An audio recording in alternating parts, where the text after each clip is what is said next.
Менің YouTube каналыма қош келдіңіздер. Сіздерге бүгін осындай қытырлақ, сочный, жұмсақ, ортасы толықтай пісетін тауықтың қанаттарын ұсынамын. Өте оңай рецепт, менімен бірге жасап көріңіздер.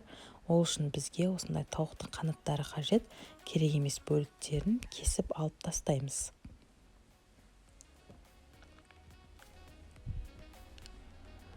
Дайын болған қанаттарымыздың үстіне тұз, қара бұрыш және паприка себеміз, сұйық майымызды құямыз.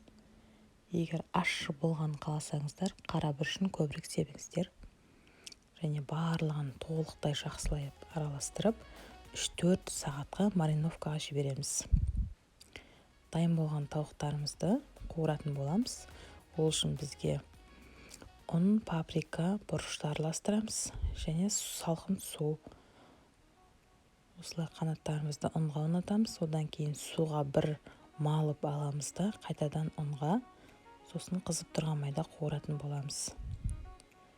Сол кезде сырты қытырлақ, ортасы піскен әдемі қанаттарымыз дайын болады. Майымыз міндетті түрде қызуы керек. Ішінде майы көптеу болғаны дұрыс. Толық батып піссе, сол кезде толықтай ортасы пісетін болады. Біздің тауық қанаттарымыз дайын, өте керемет болып шығады. Сіздер де жасап көріңіздер.